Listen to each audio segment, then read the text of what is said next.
Hello, welcome students. Let's start with the next topic of our subject. In last lecture we have learned about customers, suppliers and process. So now today we are going to see the further topic called total quality management. So as the name tells what is total quality and uska management we are going to see. So total quality management describes a management approach to a long-term success through customer satisfaction. Means what? जर का आपल्याला कस्टमर्सला satisfy करायचं आहे तर त्याच्यासाठी आपलं जो total quality जी आहे ती मॅनेज करावी लागते. सो त्याचे वेगवेगळे पार्ट्स आहे.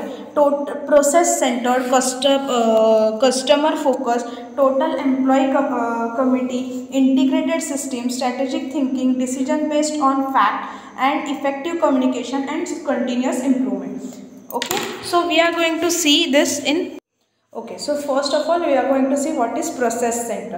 म्हणजे काय प्रोसेस सेंटर म्हणजे काय? एखाद्या सप्लायरकडनं ॲक्च्युली रिक्वायरमेंट कितीची आहे, काय आहे याचा अंदाज घेऊन तेवढं सप्लाय करणं इज प्रोसेस सेंटर.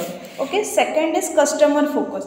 कस्टमर फोकसमध्ये कसं असतं, तुमची लेवल ऑफ क्वालिटी जी आहे ही कस्टमरशी फुल ऑन बेस्ड असते. एक्झाम्पल, तुम्ही कसं ते प्रोडक्ट डिझाईन करता, त्याची क्वालिटी तुम्ही कशी प्रोव्हाइड करता, हे सगळं डिपेंड करतं तुमच्या कस्टमरच्या ह्याच्यावर. Third is total employee involvement. ती एखादी प्रोसेस, समजा तुम्हाला मग एक्झाम्पल आपण घेऊया डेअरी मिल्कचं, तर त्याच्यामध्ये आपण एक्झाम्पल घेतलं. समजा आपल्याला त्याला ते चांदीचा वरख लावायचा आहे, आतमध्ये मिल्क पाहिजे, सगळ्या गोष्टी पाहिजे, तर त्याच्यामध्ये जर का आपल्याला टोटल एम्प्लॉयमेंट जर का जास्त लागत असेल तर आपल्याला ती पण मॅनेज करता आली पाहिजे. Third is integrated system. So what is integrated system? तर डिपार्टमेंट्स अँड फंक्शन हे दोन्ही युनिट्स, म्हणजे कुठलं डिपार्टमेंट कसं वर्क करतं, किती प्रोसेसमध्ये वर्क करतं, आपल्या प्रत्येक डिपार्टमेंटमध्ये किती माणसं आहे, ह्याच्या सगळ्याचा विचार आणि विजन ठेवून प्रोसेस करणं इज इंटिग्रेटेड सिस्टीम इन्क्लूड. त्याच्यानंतर strategic thinking. What is strategic thinking? Means we have to build a quality food, so what will be the strategies so that our value of that product should be maintained, not the cost should be increased. Cost पण जास्त असली नाही पाहिजे आणि जास्त तुमचा खर्च पण नाही झाला पाहिजे. या सगळ्याचा विचार करून तुम्हाला क्वालिटी मेंटेन करायची असते. Decision based on fact. So basically तुम्ही एखादं प्रोडक्ट बनवलं, त्याची क्वालिटी अगदी बेस्ट दिली, पण ते जर का कस्टमर्सच्या अप्रोचपर्यंत, कस्टमर्सलापर्यंत ते आवडतच नसेल तर आपण ते बनवून काही उपयोग नसतो. सो ती पण एक मोठं प्रिन्सिपल आहे क्वालिटी जेव्हा आपण मेंटेन करतो. Third is communication. तुम्ही ते प्रोडक्ट कसं विकता आणि ते कसं तुमच्या कस्टमर्सपर्यंत पोहोचवता हेही खूप इम्पॉर्टंट असतं. आणि कंटिन्युअस इम्प्रूव्हमेंट म्हणजे काय? तर तुमच्या प्रोडक्टमध्ये जसं जसं तुमच्याकडे प्रॉफिट गेन होतो तसं तसं तुमच्या ह्याची क्वालिटीही वाढली पाहिजे आणि तुम्ही त्यांना वेगवेगळी व्हरायटीही दिली पाहिजे. So this is what total quality management means. Okay, next what we are going to see software. सो इतक्या आपण बघत होतो की क्वालिटी, मग ती प्रोडक्टची असो कशाची असो.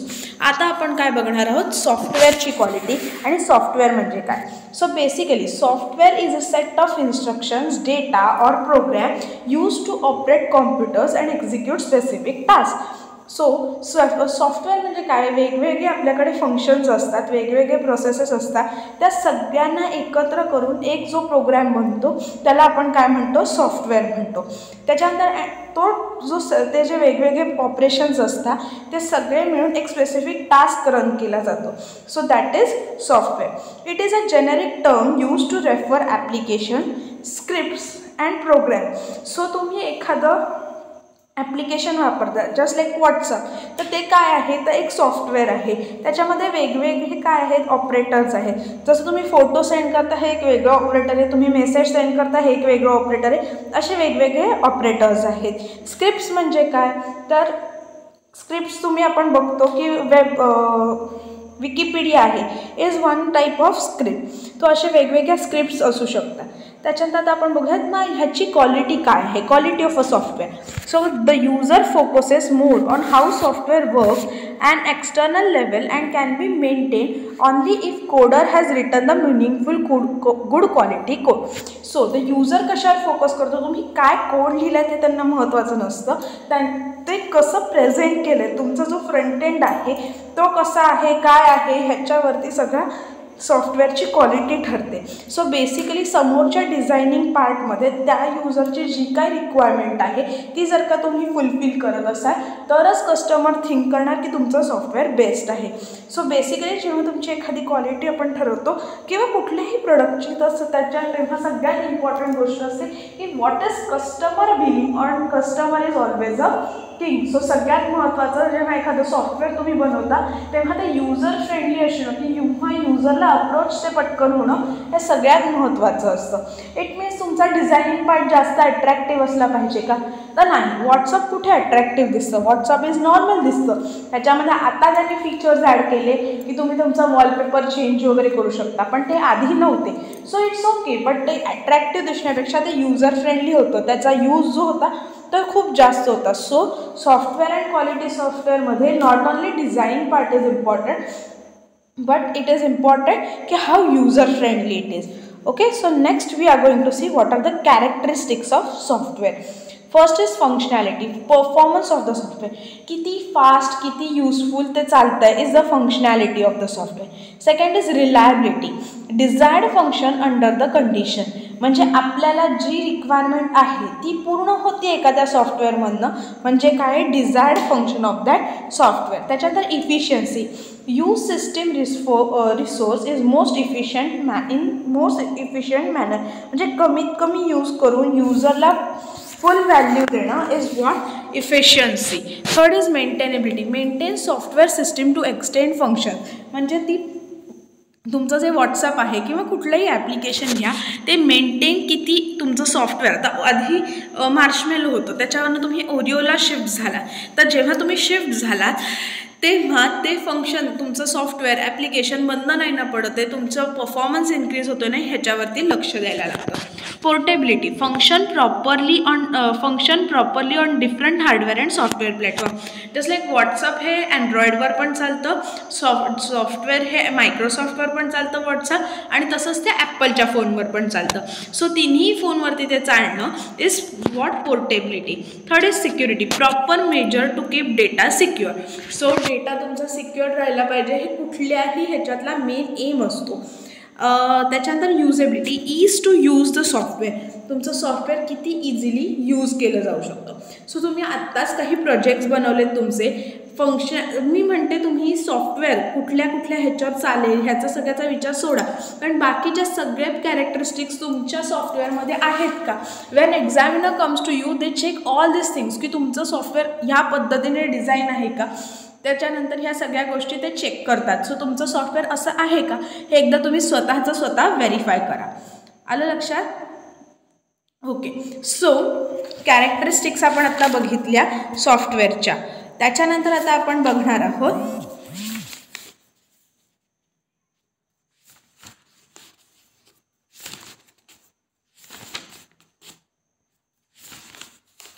okay, now we are going to see what is software development process. Okay, so software development process बघण्याच्या आधी आपण एक टाईप ऑफ प्रोडक्ट्स बघून घेऊया, सॉफ्टवेअरचे पार्ट्स बघून घ्यात आणि मग आपण सॉफ्टवेअर डेव्हलपमेंट प्रोसेसकडे जाऊया, कारण सॉफ्टवेअर डेव्हलपमेंट प्रोसेसला आपल्याला फुल एक लेक्चर लागेल. ओके, सो पहिले आपण टाईप्स ऑफ प्रोडक्ट बघूयात. What is system software and what is application software. So first is system software. System software it is responsible for managing hardware. System software कशासाठी वापरलं जातं, तर मॅनेज हार्डवेअर करण्यासाठी. Just like आपण example घेऊ शकतो, इथे त्यांनी दिलं आहे तसं विंडोज, युनिक्स, लिनक्स हे काय आहेत तर आपल्या ऑपरेटिंग सिस्टीम आहेत. मग ह्या काय झाल्या, आपल्या सिस्टीमचं सॉफ्टवेअर झाल्या. मग बरेच वेळा आपण टेक्निकल टर्म्समध्ये एखादी क्वेश्चन आपला विचारला जातो, तुमच्या कॉम्प्युटरमध्ये कोणती सिस्टीम आहे, तर दॅट मीन्स तुमच्या कॉम्प्युटरमध्ये कोणती ऑपरेटिंग सिस्टीम सिच्युएटेड आहे हे असणं महत्त्वाचं आहे. सो बेसिकली विंडोज जे आहे त्याच्यामध्ये विंडोज जे आहे हे एक सिस्टीम सॉफ्टवेअर आहे जे आपल्या कॉम्प्युटरमध्ये आपण इन्स्टॉल करतो. तुम्हाला जर का त्याच्याऐवजी दुसरं हवं असेल तर तुम्ही युनिक्स, लिनक्स तुम्हाला हवं ते सिस्टीम सॉफ्टवेअर तुम्ही यूज करू शकता. मग परत हा विषय येतो की मॅक्झिमम ह्याच्यामध्ये विंडोजच का आहे. मग ॲपलचं फक्त वेगळं आहे, that is Linux based operating system. So first of all what is why Windows is use, because it is user friendly, तुम्ही ॲपलचा फोन वापरण्यापेक्षा तुम्हाला तुम्हाला अँड्रॉइड फोन जसा सोपा जातो, इन सेम वे ॲपलचा लॅपटॉप वापरण्यापेक्षा विंडोजचा लॅपटॉप वापरणं सोपं जातं, म्हणून ते वर्ल्ड वाईड यूज आहे. त्यामुळे बऱ्याचशा लोकांना हे माहितीच नसतं, पण आपण एवढ्या मोठ्या वर्ल्डमध्ये काम करतो. पण मग सिस्टीम सॉफ्टवेअरमध्ये तुम्हाला डिफरन्स माहिती आहे का की विंडोजपेक्षा लिनक्स का ग्रेट आहे? Anyone please revise it and answer me in the feedback form. Okay, so त्याच्यामध्ये जेव्हा आपण ते ॲन्सर तुम्ही मला पाठवा, मग आपण नेक्स्ट लेक्चरमध्ये ते डिस्कस करू. What is application software? They enables the user to complete the task such as creating document, Excel sheet. So basically तुमच्या ऑपरेटिंग सिस्टीममध्ये जे काही छोटी छोटी सॉफ्टवेअर्स असतात वेगवेगळी, ती जसं वर्ड आहे, एक्सेल आहे, पॉवर पॉईंट आहे, ही सगळी सॉफ्टवेअर्स कोणती झाली तर ॲप्लिकेशन सॉफ्टवेअर. जसं आपण मगाशी डिफाईन केलं होतं, एखादं सॉफ्टवेअर हे ॲप्लिकेशन असतं, तसंच ॲप्लिकेशन सॉफ्टवेअर म्हणजे काय तर ज्याच्या एका ऑपरेटिंग सिस्टीम जे मोठं ॲप्लिकेशन आहे त्याच्या आतमध्ये चालणारी ही जी छोटी छोटी ॲप्लिकेशन आहे, they are non as application software. It is specific for task it is design for. So त्याला जो टास्क असाईन केलेला आहे, जसं वर्डमध्ये तुम्ही एक्सेलचं काम नाही करू शकत किंवा पॉवर पॉईंट प्रेझेंटेशन नाही तयार करू शकत, इन सेम वे त्याला जे काम त्याने दिलेलं आहे तेवढंच तो परफॉर्म करतो. It is also called as productive programs. So हे काय आहे? प्रोडक्टिव्ह प्रोग्रॅम्स पण आहे. Okay, now we are going to see schemes of critical definition.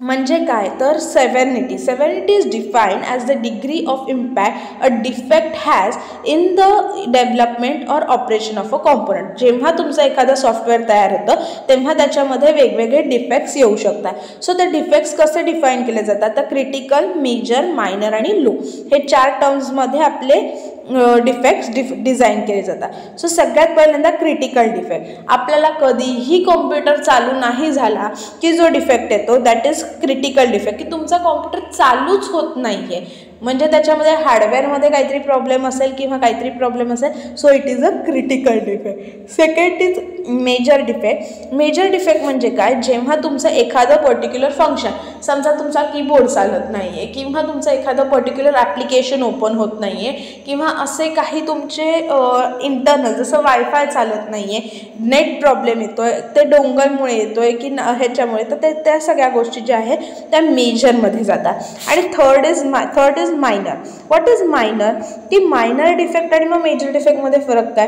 Functionality is not working असं होत नाही, तर एखाद्या फंक्शनचा एखादा मॉड्यूल म्हणजे त्याने ॲक्च्युली असं काही नाही आहे की तुमचा फरक पडेलच तुमचं ते वापरण्याला.